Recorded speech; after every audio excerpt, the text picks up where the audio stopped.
안녕하세요. 저는 AWS에서 유플러스와 함께 클라우드로의 여정을 함께하고 있는 AWS 솔루션스 아키텍트 강승욱입니다. 이번 세션에서는 지난 5년간의 여정을 마치고 국내 최초의 BSS1 클라우드, 세계 최초의 BSS1 MSA를 사례로 만드신 유플러스의 BSS를 소개를 해드릴 예정인데요. 이 유플러스의 BSS 시스템을 각효신 아키텍처 랩장님과 함께 정영진 데브옵스 엔지니어 같이 상세하게 오늘 알려드릴 예정입니다.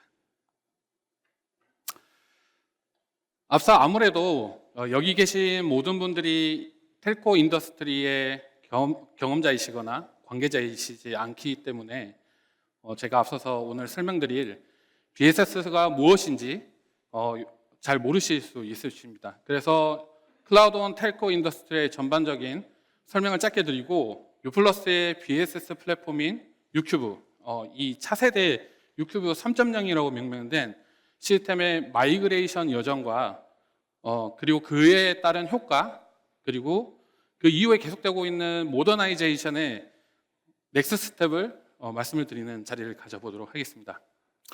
듣다 보시면 이 BSS라는 시스템이 얼마나 거대한 시스템인지, 그 안에 다양한 인프라와 그리고 다양한 어플리케이션들이 녹아있는지를 좀 깨닫게 되시리라 생각이 드는데요.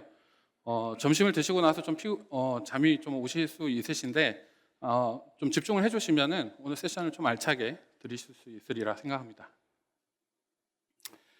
우선 이 텔코 인더스트리에서 BSS는 무엇인지, 어떤 워크로드들이 돌아가는지 이 AWS의 관점에서 뽑아보도록 하겠습니다. 여기 보시는 바와 같이 매우 많고 다양한 워크로드들이 돌아가고 있습니다. 흔히들 짐작하실 만한 5G 네트워크를 포함한 무선 접속 네트워크인 이 LAN, 이것들을 모두 다 아우르는 네트워크 코어 시스템과 모바일 엣지 컴퓨팅인 MEC, 라인 오브 비즈니스, 이제 기간 업무라고 부르는 LOB, 그리고 B2B를 아우르는 파트너 에코시스템, 고객 경험을 개선하기 위한 머신러닝 AI 인게이지, 데이터 분석과 같은 여러 워크로드들이 돌아가고 있습니다. 이뿐만 아니라 유플러스는 여러분들이 아시다시피 인터넷 사업자로서 IPTV, 미디어 서비스, 홈 IoT, 여러 가지 비즈니스 엣지 서비스들도 구축, 운영하고 있습니다. 이러한 수많은 워크로드들을 AWS 클라우드에서 오늘 말씀드릴 이 BSS라는 것을 포함해서 OSS와 같은 거대 시스템을 운영을 함으로써 운영을 단순화하고 이 스케일러블한 인프라와 시스템 구조, 고객 경험의 개선을 통해서 전반적인 워크로드들의 비즈니스 가속화를 좀 도모할 수 있습니다. 이 중에서도 중점적인 워크로드를 꼽자면 클라우드 네트워크를 활용한 5G 네트워크 코어, 엣지 기반의 사물 인터넷 유비쿼터스의 이제 비즈니스 성장, 데이터 기반의 고객 경험 개선, 새로운 가치 제안 등을 할 수 있습니다. 특히 이 운영적인 측면에서의 OSS, BSS 시스템의 클라우드 이점을 이번 세션을 통해 강조하려고 합니다. 자, 그래서 본론으로 들어가서 오늘 말씀드릴 BSS와 또 하나 더불어서 OSS라는 중요한 시스템이 존재를 하는데요. 첫 번째로 이제 이 OSS를 설명을 드리자면 오퍼레이팅 서포트 시스템이라고 부르는데요. 말 그대로 운영 지원 시스템입니다. 그래서 이 OSS 같은 경우에는 앞서 설명드린 그 유플러스 및 텔코 워크로드에서 전반적인 이제 자원 관리, 장애 처리, 네트워크 품질 관리와 같은 부분을 담당하는 시스템이 이 OSS라고 생각하시면 될 것 같고요. 이제 BSS 같은 경우에는 비즈니스 서포트 시스템입니다. 그래서 요금제와 같은 이제 상품 관리를 한다거나 고객 관리, 그리고 수익 결제와 관련된 청구 이런 같은 기능들이 중점적으로 종합되어져 있는 시스템이라고 생각하시면 될 것 같습니다. 그래서 이러한 자원 시스템들의 혁신을 바탕으로 앞서서 말씀드린 클라우드1 텔코 워크로드의 이점인 고객 혁신, 그리고 IT 부분과 네트워크 부분의 손쉬운 자원 관리와 운영을 도모할 수 있는 것입니다. 아울러 생성형 AI 시대에 맞물려서 데이터 기반의 AI/ML 워크로드의 접목 또한 주도적으로 좀 진행이 되고 있다라고 보시면 될 것 같습니다. 그래서 이미 AWS에서는 텔코 워크로드에 필요하고 적합한 인프라 환경 그리고 매니지드 서비스들을 이미 준비를 하고 있습니다. 이를 통해서 네트워크 자동화와 신규 상품 및 네트워크 전략 수행, 베스트 프랙티스를 포함한 강력한 모니터링 방법, 최신의 AI/ML이 접목된 스케일러블 인프라를 통해서 더 좋은 서비스들을 제공을 하고 더 나아가서 비용 최적화 그리고 블루오션에 있는 새로운 비즈니스를 탐색을 이제 용이하게 할 것입니다. 자, 저는 서두에서 필요한 이 BSS라는 시스템에서 좀 설명을 드렸고 텔코 전반적인 워크로드를 좀 살펴보았는데요. 그래서 여러분들께서 좀 이해를 하셨으리라 좀 기대를 합니다. 그래서 이제는 U+의 곽효신 아키텍처 랩진님과 함께 U+ BSS인 U큐브의 마이그레이션 과정을 여러분들과 함께 떠나보겠습니다. 저는 이제 마이크를 넘기도록 하겠습니다. 네, 안녕하세요. 저는 LG U+에서 아키텍처 랩을 맡고 있는 곽효신입니다. 저는 차세대 BSS 프로젝트에서 아키텍처 PM 역할을 수행을 했는데요. 오늘은 정영진님과 함께 U+ BSS 시스템의 차세대 여정과 그 이후 이야기에 대해서 말씀드리도록 하겠습니다. 앞서 강승우님께서 간단하게 BSS 시스템에 대해서 소개시켜 주셨는데요. U+에서는 이 시스템을 U큐브라고 부르고 있습니다. U큐브는 U+의 핵심 기관계 시스템이자 대규모 조직에서 운영이 되고 있는 엔터프라이즈 시스템입니다. 하루 평균 사용자 수는 12,000명 정도가 되고요. 트랜잭션은 API 요청까지 포함하면 매일 7억 건 이상을 처리를 하는 대규모 시스템입니다.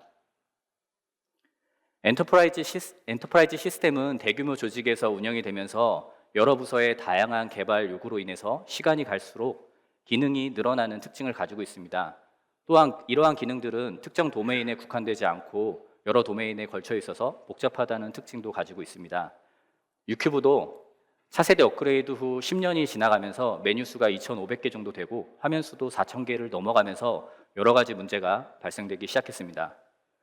가장 불편했던 부분 중 하나가 UI UX였습니다.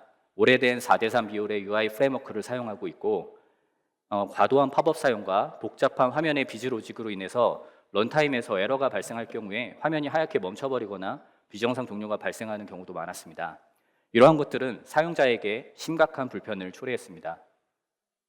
지금 보고 계시는 이 화면은 구 U큐브 시스템의 명의 변경 화면의 예시인데요. 아래 확인 버튼을 누를 경우에 60개 이상의 트랜잭션이 백엔드로 전송이 되고 수많은 분기 로직으로 인해서 비즈 케이스마다 매번 트랜잭션이 변경되게 되었습니다. 이렇게 화면이 복잡하다 보니 신규 기능 반영 시 화면 로직 분석에 어려움이 많았고요. 백엔드 소스 역시 트랜잭션 스크립트 방식으로 개발이 되어 있어서 비즈 로직이 여기저기 중복이 되어 있고 변경이 발생할 경우에 코드 재사용성이 떨어지고 그만큼 유지 보수가 어려웠습니다. 또한 쿼리 내 비즈 로직이 존재를 하다 보니 시스템이 DBMS 성능에 종속적이고 확장성이 떨어지는 문제도 있었습니다. 부하가 지속적으로 증가하여 용량이 한계에 도달하더라도 DB 노드 확장으로 인한 성능 향상이 비효율적인 상황이었습니다. 자, 이렇게 시스템이 여러 가지 문제가 더 이상 우리가 감당할 수 없는 수준이 되자 자연스럽게 차세대 시스템 도입을 고민하게 되었습니다. 전체 프로젝트 일정은 업무 PI와 아키텍처 POC를 진행했던 1년의 준비 기간을 포함을 해서 MSA 클라우드 전환이 완료되기까지 세 차례의 오픈을 거쳐서 5년 가까운 일정으로 진행되게 되었습니다. 그럼 지금부터 본격적으로 차세대 프로젝트에 대해서 알아보도록 하겠습니다. 앞서 설명드린 다양한 기술 부채 해결을 위해서 저희는 먼저 아키텍처를 현대화하는 3가지 전략을 수립했습니다. 첫 번째는 MSA 아키텍처를 활용해 서비스를 독립적으로 분리하고 CI/CD 체계를 구축하여 어질리티를 향상시키는 것이었고, 두 번째는 분리된 서비스를 비동기 방식으로 연결하여 탄력성과 회복성을 통해서 서비스 안정성을 확보하는 것이었습니다. 마지막은 클라우드와 오픈소스를 이용해 유연하고 효율적인 인프라를 구축하는 것이었는데, 이러한 전략들은 차세대 프로젝트에서 아키텍처 스타일을 결정하는 데 매우 중요한 방향성이 되었습니다. 많은 프로젝트가 MSA를 도입할 때 흔히 기술 검토부터 시작을 하는데요. 저희도 예외는 아니었습니다. 5년 전 이와 같은 기술 스택들을 검토할 때는 검토만 해도 상당한 시간이 소요되었었고 엔터프라이즈 환경에서 이를 적용하는 것 자체가 도전이자 모험이었습니다. 이러한 기술은 현대 아키텍처를 이해하는 데 많은 도움을 주었지만 기술의 적용만으로 앞서 설명드린 세 가지 목표를 달성하기 어렵다는 것을 깨닫게 되었습니다. 프로젝트의 성공을 위해서는 기술적인 요소 외에도 고려해야 할 사항과 해결해야 할 문제가 많다는 것을 알게 되었고요. 그래서 오늘은 프로젝트를 진행하면서 우리가 마주했던 주요 문제점과 그것을 해결하기 위해서 핵심적으로 고민했었던 사항들에 대해서 말씀드리도록 하겠습니다. 정말 많은 고민이 있었는데요. 엔터프라이즈 MSA 프로젝트를 고려하고 계신 분들께 도움이 될 만한 세 가지 주요 사항만 좀 추려보았습니다. 첫째로 가장 많이 고민한 것이 서비스를 어떻게 분리하고 어떻게 응용 구조를 설계해야 우리가 원하는 어질리티를 얻을 수 있을까였습니다. 이는 프로젝트 내내 중점적으로 다룬 주제이기도 합니다.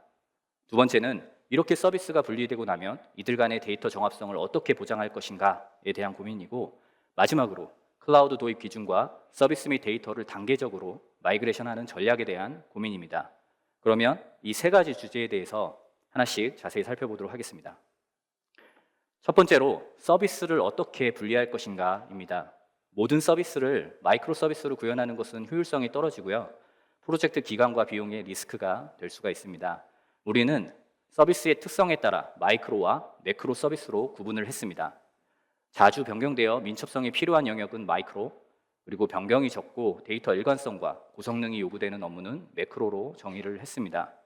두 번째로 업무 도메인 구조에 따른 서비스 분리는 서비스 정의 워크샵을 통해서 빠르게 진행이 되었는데요. 오른쪽에 보이는 것과 같이 U+ 현업과 IT 부서 그리고 수행사 90여 명이 참여한 이벤트 스토밍을 통해서 주요 이벤트를 도출을 했고요. 이를 바탕으로 서비스를 하나씩 정리해 나갔습니다. 여기서 중요한 점은 저희는 이 과정을 빠르게 단기간에 진행을 했다는 것입니다. 너무 많은 디테일을 챙기기보다는 애자일한 방식으로 지속적으로 보완해 나가는 전략을 채택하였습니다. 이 과정에서 도출된 후보 서비스는 이후 프로젝트 과정에서 더 분해되기도 하고 다른 서비스와 통합이 되기도 했습니다. 이렇게 서비스를 분리했지만 그것만으로 어질리티가 확보되지는 않습니다. 물리적으로 분산되어 있지만 논리적인 결합도가 높을 경우에 분산 모놀리스의 지옥에 빠져서 우리를 이전보다 더 고통스럽게 할 수 있습니다. 그래서 우리는 응용 내부 구조와 설계에 특별히 주의를 기울였습니다. 특히 민첩성이 요구되는 마이크로 영역에는 도메인 드리븐 디자인을 기반으로 서비스의 도메인, 에그리것을 명확하게 정의를 하고 도메인 간의 직접적인 접근을 엄격하게 통제를 했습니다. 하나의 서비스 내에라도 도메인 간에는 테이블 직접 조인을 금지함으로써 느슨한 결합을 지금까지 유지하고 있습니다. 또한 헥사고널 아키텍처를 도입하여 비즈니스 로직과 세부 구현 로직을 분리함으로써 변경 관리를 보다 용이하게 할 수 있도록 설계했습니다. 서비스의 논리적 경계 설정으로 유연성을 확보할 뿐만 아니라 공간적, 시간적 격리를 통해서 장애가 발생했을 때 서비스 간 영향도를 최소화하는 전략도 마련을 했습니다. 이를 위해서 서비스 간 표준 인터페이스 원칙을 설정을 했는데요. 조회는 동기 방식의 REST API를 사용하도록 하고 처리는 반드시 비동기 방식의 메시지로만 통신하도록 했습니다. 이는 처리 작업이 트랜잭션을 수반하고 있고 자원을 점유하기 때문에 서비스 장애 발생 시 다른 서비스로 전이 가능성이 높기 때문입니다. 또한 하나의 시스템을 여러 개의 서비스로 분리할 때 기존 서비스가 참조하던 테이블을 그대로 복제하여 사용하는 경우가 많습니다. 그런데 이러한 방식은 서비스 간 데이터 종속성을 유발해서 독립성을 훼손하게 됩니다. 따라서 도메인의 상태 변화 시 이벤트를 발행하고요. 필요한 서비스에서 해당 이벤트를 구독하여 소비하는 이벤트 드리븐 아키텍처를 기본 방식으로 채택하였습니다. 네, 앞서 말씀드린 접근법들은 서비스 간 독립성을 확보하게 하고 시스템 전반의 안정성을 높이는 데 크게 기여를 했습니다. 반면에 분산 시스템 간의 데이터 정합성을 어떻게 보장할 것인가에 대한 문제는 또 새롭게 직면을 하게 됩니다.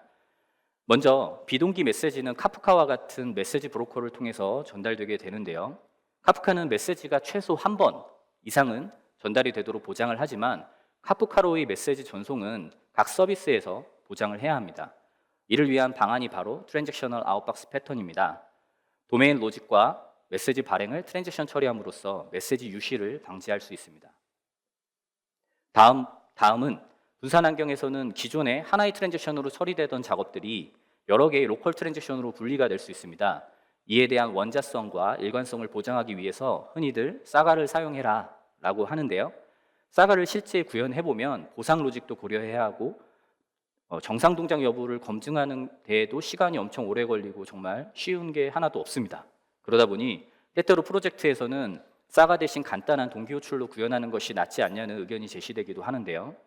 하지만 동기호출은 여러 가지 비정상적인 상황에서 데이터 정합성 보장을 위한 방어 로직 구현이 사가보다 훨씬 더 어렵고 복잡하기 때문에 데이터 정합성이 필요하다면 결국 사가가 최선의 방법이다라고 말씀을 드리고 싶습니다. 하지만 이런 사가도 데이터 격리를 보장하지는 않기 때문에 각 도메인별로 시멘틱 락을 사용해야 합니다. 저희는 프로젝트 막바지에 도메인별로 락을 개발할 시간이 좀 부족해서 고객 단위, 좀 큰 단위인 고객 단위로 중앙 저장소에서 락을 관리하는 방식을 적용을 했었는데요. 이는 통신 비즈의 특성상 가능한 방안이었음을 참고해 주시기 바랍니다. 마지막으로 비동기 분산 트랜지션 처리 중 발생할 수 있는 장애나 오류에 대비하여 정합성을 관리하는 별도의 서비스를 마련해서 문제 발생 시 재처리나 예외 처리를 할 수 있도록 했습니다. 앞서 설명드린 것 외에도 정합성 관련 고민과 장치들은 정말 많이 있었습니다. 하지만 데이터 정합성을 향한 마지막 우리의 최종 고민은 그럼에도 불구하고 데이터가 일치하지 않을 때 이것을 어떻게 찾아낼 것인가에 대한 문제였습니다. 이 문제는 사실 프로젝트 초반부터 고민을 했던 사항이며 당시 외국계 회사 컨설턴트한테 문의를 했었을 때 받은 답변은 심플했습니다. 일별로 대사를 하세요. 네, 말은 간단하지만 데이터가 대용량일 경우에 기술적 구현의 난도가 높고 그리고 많은 비용이 들어가는 방법일 수도 있습니다. 하지만 다행히 우리는 AWS 퍼블릭 환경을 사용하고 있었기 때문에 비교적 쉽게 효율적인 방안을 찾을 수 있었습니다. 보시는 화면과 같이 AWS의 클론, DMS 글로를 이용해 검증이 필요한 데이터를 S3에 추출하고 아테나를 이용해 데이터를 비교하여 검증하도록 하였습니다. 이 모든 과정은 람다와 이벤트 브릿지를 통해 자동화된 데이터 검증 플랫폼을 구축하여 사용자가 쉽게 활용할 수 있도록 했습니다. 그리고 AWS SaaS 서비스를 이용함으로써 검증에 들어가는 비용을 최적화할 수 있었고요. 현재는 분산된 서비스 간의 대용량 데이터 추출과 배치 작업에도 유용하게 활용되고 있습니다. 지금부터는 마지막 고민사항이었던 차세대 BSS 프로젝트의 마이그레이션 전략에 대해서 말씀드리겠습니다. 먼저 클라우드 전략입니다. 프로젝트 초반 저희는 퍼블릭 퍼스트 전략을 채택해 퍼블릭 클라우드 적용을 최우선시 했는데요. 여러 고려사항으로 선택 과정은 복잡하고 시간도 굉장히 오래 걸렸지만 결국 시간을 선도하고 있는 AWS가 최종 선택이 되었습니다. 그러나 엔터프라이즈 요구사항과 당시 고객 민감 정보를 퍼블릭에 올리는 것은 굉장히 부담스럽기 때문에 이 같은 요건의 서비스는 프라이빗에 배치를 했고요. 비즈니스 민첩성이 중요한 서비스는 퍼블릭에 배치하는 하이브리드 클라우드 전략을 최종적으로 채택하게 되었습니다.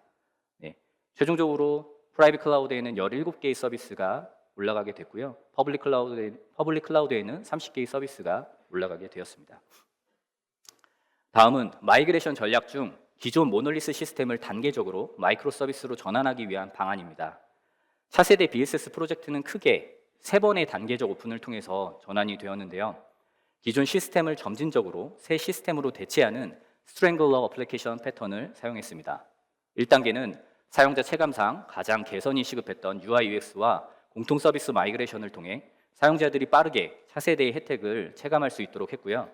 2단계에서는 주로 대규모 배치성의 과금, 청구, 수납, 미납 등의 업무를 마이그레이션해서 시스템을 슬림화하는 데 목적을 두었습니다. 마지막 3단계에서는 BSS 시스템의 핵심이라고 할 수 있는 가입 계약 처리 관련된 MSA 영역을 전환했는데 이 과정에서 저희는 BFF 레이어라는 걸 앞에 두어서 기존 기능을 레거시 쪽으로 신규 기능은 차세대 시스템 쪽으로 라우팅을 해주면서 단계를 거쳐가면서 자연스럽게 기존 시스템이 페이드아웃 되도록 하였습니다. 사실 기존 모놀리스 시스템에서 새로운 서비스 도메인 모델을 추출하는 것은 상당히 어려운 일입니다. 이는 주로 추출하려는 도메인의 경계에 있는 레퍼런스를 제거하는 것 때문인데요. 모놀리스 시스템에 남아있는 로직이 신규 도메인 서비스를 참조하거나 그 반대의 경우가 있을 수가 있습니다. 이것을 완벽히 추출해내기 위해서는 기존 레거시 시스템의 모놀리스 로직과 DB 스키마의 광범위한 수정이 필요할 수가 있기 때문에 이에 대한 해결 방안으로 우리는 단계적 마이그레이션을 하는 기간 동안에는 원본 스키마를 유지하되 신규 스키마와 데이터를 동기화하는 전략을 사용했습니다. 구체적으로 기존 모놀리스 서비스에서 분리된 신규 도메인 서비스 영역은 읽기 전용으로 설정을 하고요. 신규 서비스에서 해당 영역에 데이터 갱신이 발생하면 이 변경 사항을 모놀리스 시스템에 복제하여 최신 상태를 유지시켰습니다. 이러한 접근은 서비스 간의 데이터 일관성을 유지하면서도 시스템 전환을 원활하게 진행할 수 있도록 도와주었습니다. 앞에 개념적으로 설명드린 부분이 프로젝트에서는 본 슬라이드와 같이 구현이 되었는데요. 가운데 네모 박스에 통합 근로 모델을 구축을 해서 기존 서비스와 신규 서비스 간 데이터 동기화를 통해서 데이터 일관성을 유지시킬 수가 있었습니다.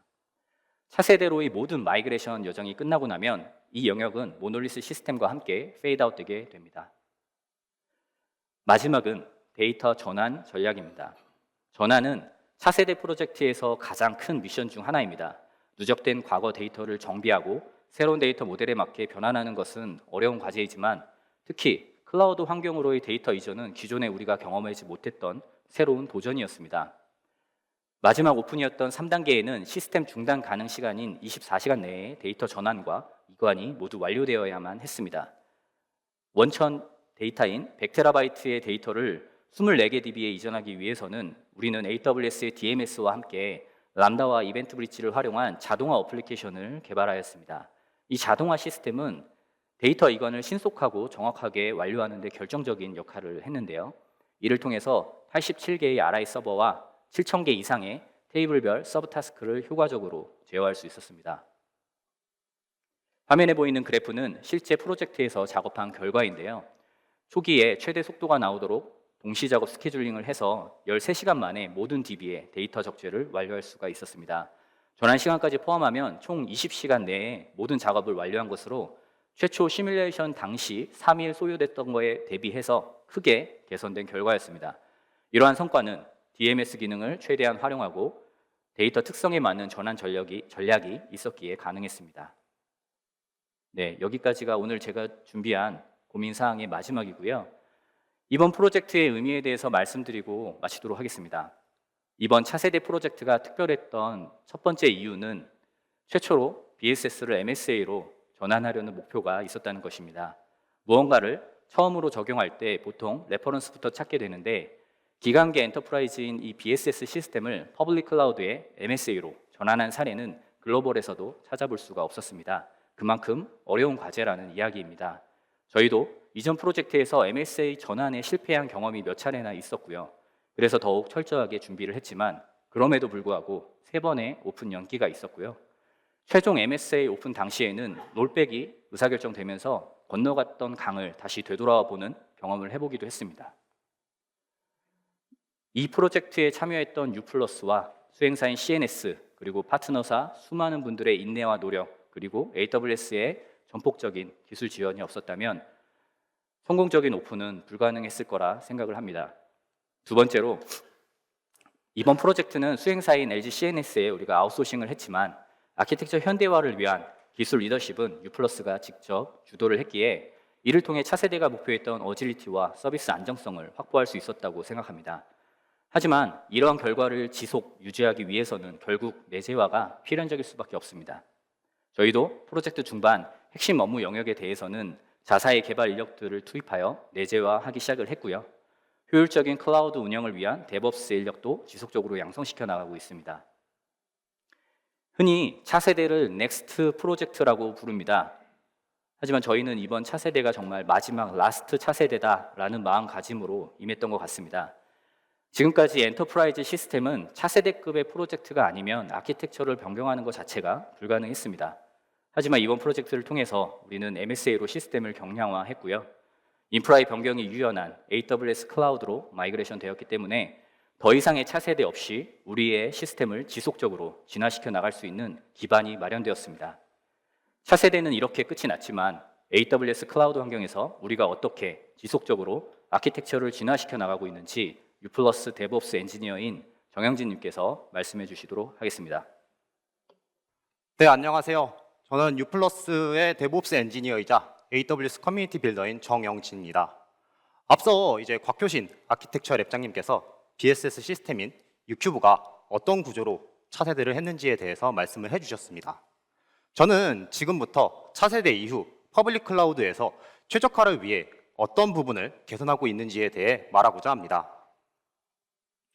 크게 5가지 부분에 대해서 저희는 최적화를 진행을 하고 있습니다. 먼저 첫 번째로는 이제 많은 회사들이 겪고 있을 문제라고 생각이 되는데요. IDC와 통신을 하면서 발생할 수 있는 네트워크 구조의 개선입니다. 그리고 두 번째로는 코드를 통한 구성을 하면서 인프라 구성을 개선을 하고, 세 번째로는 알백을 개선함으로써 접근 제어 부분도 개선해 나가고 있습니다. 네 번째로는 CI/CD 파이프라인을 개선함으로써 빌드 그리고 배포 속도를 개선해 나가고 있고요. 마지막으로는 스케줄링, 배치에 고도화하면서 비용적으로 효율화할 수 있도록 고도해 나가고 있습니다. 이에 대해서 각각 좀 더 자세히 알아보도록 하겠습니다. 먼저 첫 번째로는 네트워크 구조의 개선입니다. 그중 이제 중앙 집중식의 네트워크인데요. 기존에 구성된 환경에서는 이제 프록시 설정을 해서 다이렉트 커넥트를 타고 IDC에 위치한 프록시 서버를 경유해서 인터넷으로 나가는 구조를 만들어 봤습니다. 하지만 이렇게 하다 보니까 EKS 그리고 어플리케이션에 별도의 설정을 해야 되고 또 이에 대한 관리에 어려움이 있었습니다. 이 구조를 개선해 나가고자 저희는 가운데 이제 shared 어카운트에 AWS 네트워크 파이어월을 구성을 해서 인터넷과 통신할 수 있는 구조로 개선을 하고 있습니다. 이로써 각 어카운트에 이제 NAT 게이트웨이나 인터넷 게이트웨이를 생성하지 않는 구조가 되기 때문에 퍼블릭 IP 사용을 좀 더 줄일 수 있고요. 그리고 네트워크 파이어월 룰에 의해 보안적으로 허용된 도메인이나 IP만 인아웃이 가능한 네트워크 구조로 개선을 할 수 있었습니다. 그 다음 이제 IP 고갈로 인한 문제도 당연히 해결을 했어야 되는데요. 기존에는 172 대역의 24비트의 사이더를 사용하고 있었고 세컨더리 사이더를 붙여서 사용을 할 수 있었습니다. 하지만 이렇게 되면 EKS를 프로비저닝 할 때 별도의 설정을 해줘야 되기 때문에 관리에 어려움이 있었습니다. 저희는 이를 해결하기 위해서 16비트의 10점대 사이더를 붙인 이제 VPC로 새로 설계를 했고요. 10점대 VPC에 위치한 EKS에 배포된 서비스가 기존의 DB와 통신을 할 때는 VPC 피어링을 통해서 기존의 DB와 통신을 할 수 있게 했고, IDC 즉 온프레미스와 통신을 할 때는 프라이빗 NAT 게이트웨이를 통해서 IP를 변환을 해서 통신하는 구조로 개선을 했습니다. 최종적으로는 이제 DB도 시점대역으로 옮기는 것을 목표로 하고 있는데요. 이는 이후 단계에서 진행을 하려고 합니다. 이처럼 시점 대역 VPC를 활용을 해서 IP 고갈도 개선하고 있습니다. 두 번째로는 코드를 통한 개선입니다. 기존에는 AWS 콘솔에서 작업을 했기 때문에 인프라의 생성, 변경, 삭제에 대한 히스토리 추적이 무척 어려웠습니다. 이를 개선하기 위해 저희 팀 주니어 분들과 함께 많은 노력을 해서 인프라를 아틀란티스 그리고 테라폼을 통해서 임포트를 하고요. 깃허브를 통해서 관리함으로써 히스토리 추적이 용이하도록 개선할 수 있었습니다. 그림에서 보시다시피 사용자가 테라폼 코드를 수정하고 올리게 되면 아틀란티스 플랜을 통해서 AWS에 프로비저닝된 인프라와 비교를 하고 리뷰를 통해서 어프로브를 받은 코드는 아틀란티스 어플라이를 통해 반영함으로써 형상을 관리할 수 있습니다. 그 다음은 이제 배포 관점에서도 코드를 통한 구성을 했습니다. 기존에는 헬름 명령어를 통해서 이제 배포를 하고 있었는데요. 헬름 명령어로 배포를 하다 보면 실제 배포되는 상황에 대해서 모니터링을 할 수가 없었습니다. 저희는 깃허브에서 매니페스트를 관리하고 선언적으로 구성하면서 기놉스의 장점을 가져가려고 했습니다. 그리고 여기에 하나의 아르고 CD에서 멀티 클러스터로 배포되는 구조로 개선을 하고 있는데요. 이로써 EKS 클러스터에 배포되는 서비스, 즉 어플리케이션이 어떤 상태로 배포되고 있는지 한눈에 확인할 수 있도록 개선해 나가고 있습니다. 세 번째는 CI/CD 파이프라인의 개선인데요. 기존에는 테스트와 CI/CD가 같은 페이지에 있었습니다. 불필요한 테스트 코드가 있는 경우에는 빌드 속도가 느려졌고 이는 곧 배포도 느려지게 되었습니다. 그리고 헬름 커맨드로 배포를 하면서 배포의 상황을 확인할 수 없는 것이 문제라고 생각이 되었습니다. 이 문제를 개선하고자 했는데요. 먼저 첫 번째로는 테스트와 CI/CD를 분리하는 것이었습니다. 개발자가 PR을 올리게 되면 테스트가 돌고 테스트가 정상적으로 수행되면 머지를 통해서 빌드와 배포되는 방식으로 개선을 하고 있습니다. 그리고 불필요한 테스트 코드를 제거하면서 빌드 속도와 배포 속도도 개선을 해 나가고 있고요. 배포된 어플리케이션을 이제 아르고 CD로 그리고 기수로 관리함으로써 배포의 현황을 파악할 수 있게 되었습니다. 네 번째로는 이제 알백의 개선입니다. 기존에는 VDI 환경에서 베스천을 거쳐서 EC2나 EKS에 접근하는 것이었습니다. 하지만 이는 불편함을 이야기하는데요. 저희는 이 구조를 사내에서 활용하고 있는 옥타 그리고 GitHub SSO를 활용을 해서 아르고 CD와 서버 액세스 컨트롤러 도구인 텔레포트를 도입을 해서 개선을 하고 있습니다. 아르고 CD를 통해서 현재 배포 상태를 확인하는 것도 물론이고 로그나 파드의 상태도 확인할 수 있고요. 텔레포트를 통해서 접근된 사용자 그리고 인가된 사용자만 EC2, EKS에 접근할 수 있고 세션 레코딩을 통해서 어떤 사용자가 어떤 행위를 하는지에 대해서 모니터링하기 때문에 보안적인 부분도 개선을 하고 있습니다. 그리고 마지막으로는 스케줄링 배치의 개선입니다. 기존에는 EC2를 온디맨드로 24시간 띄워서 돌리고 있었는데요. 내부에는 에이전트가 설치되어 있고 컨트롤러가 특정 시점에 배치를 돌리는 방식으로 구성이 되어 있습니다. 저희는 이 구조를 개선하고자 젠킨스 그리고 코드빌드를 활용했습니다. 배치 잡이 실행될 때 크론이 젠킨스를 트리거하게 되고 이 젠킨스는 코드빌드를 트리거해서 프리비저닝 되고 그리고 수행하는 구조로 개선을 하고 있는데요. 이는 곧 서버리스 형태로 배포되기 때문에 잡이 실행되고 죽는 방식으로 개선을 할 수 있었습니다. 그리고 여기에 이제 사스 툴인 데이터독과 스모로직을 활용을 해서 배치 잡에 대한 가시성도 확보해 나가고 있습니다. 앞서 말씀드린 이제 5가지 개선점은 저는 페이지 1이라고 생각됩니다. 이후 페이지가 아마 더 진행될 거라고 생각이 되는데요. 그 이후 유큐브는 이처럼 구성될 것이라고 생각됩니다. 각 어카운트에 구성되어 있던 172 대역은 하나의 shared 어카운트로 정리를 하고 shared 어카운트에서는 인터넷으로 나가는 구간 그리고 IDC와 통신하는 구간의 나들목과 같은 역할로 변경하려고 합니다. 그리고 172 대역을 시점 대역으로 마이그레이션을 하면서 IP 고갈 문제는 해결될 것이고 그리고 모든 인프라는 코드를 통해 관리함으로써 히스토리 추적도 용이하게 만들고자 합니다. 그리고 서버 그리고 DB에 대한 접근 제어도 점차적으로 개선해 나가고자 합니다. 네, 지금까지 이제 퍼블릭 클라우드에서 유큐버가 어떻게 개선하고 최적화해 나가고 있는지에 대해서 말씀을 드렸습니다. 이 최적화 과제는 이제 유큐브 3.0 다음 스텝에 대해서도 한번 이야기를 해보도록 하겠습니다. 네, 그림을 보시면 이제 산에 이제 깃발이 꽂혀 있습니다. 저는 산은 이제 끝이 있지만 IT 기술에는 끝이 없다고 생각됩니다. 이 기술에 끝이 없기 때문에 현대화도 끝이 없이 이루어진다고 생각되는데요. 저희 유큐브는 끝없는 현대화를 통해서 더 이상의 차세대가 없도록 하려고 합니다. 끊임없는 현대화를 하면서 저희는 크게 3가지 관점을 중요하게 보고자 합니다. 먼저 첫 번째는 어질리티, 즉 민첩성입니다. 내부 개발자들이 비즈니스 로직을 계속적으로 개성하고 장애 대응을 하면서 민첩성을 가지게 할 거고요.